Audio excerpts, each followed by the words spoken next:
So So it's, Suzanne is yeah, being very humble. She was the CEO of the Hunger Project. Was it 4 years, 3 years? 3 years. Yeah. So may I interject here? Can you tell us, how did you wake up and every day with and drive toward such a big goal? What drove you, and how did you keep your vision alive? Because I was always inspired by you. Well, let's see, I'll give you the short version. The short version for me is it's something, the CEO role was a role to play in a very long-term lifetime commitment. And I first became interested in ending hunger and the Hunger Project by virtue of women being the source and women having a voice in community outcomes and in leadership, in that being the answer to ending hunger way back in the 70s and 80s. And so for me, the role in being the CEO, and you can really take this on as being a citizen of the world as well, any big thing you'd like to see, peace on the planet, end of racism, any of these big things we'd like to see, which can seem way daunting to an individual. It's what I woke up every morning with, as you asked, what I woke up every morning with is, how do I conduct myself? How do I be a person in the world around whom hunger could end? Because it's clear that hunger is not a technical issue, it's a structural issue, shipment of food, amount of food, seeds. It's not any of that. It's how we treat each other. And so how does the organization, how does the Hunger Project interact internally in our culture and with people in developing countries who are working on ending their own hunger? How do I show up in a way that is a way that hunger can end?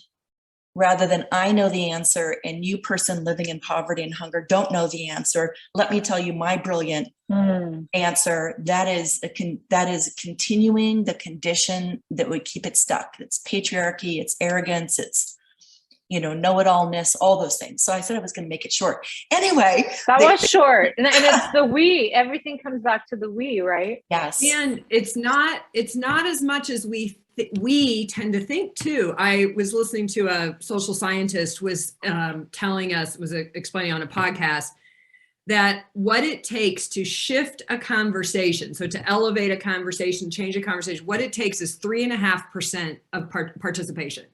And he was using the Black Lives Matter example, that and Me Too, another of those movements. And he was making the point that if 3.5% of a population is active, right? So we looked at summer 2020, lots of people out in the streets. We're seeing the same thing happening right now for Ukraine, standing for democracies and for freedom, true freedom. We're seeing that.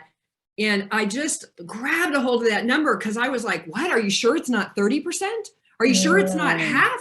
Are you sure it's not? But 3.5% of people actively, 3.5% of a population woke up like Suzanne woke up.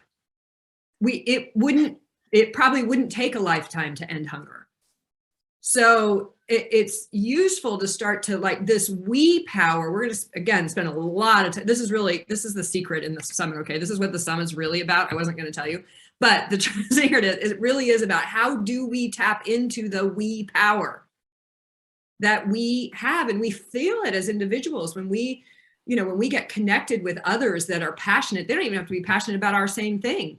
We are bigger. We feel ourselves be bigger, a bigger presence, a bigger force, right? And that's the we factor. It's more than a collection of individuals doing something. That's collective action, important, but not quite collaboration yet.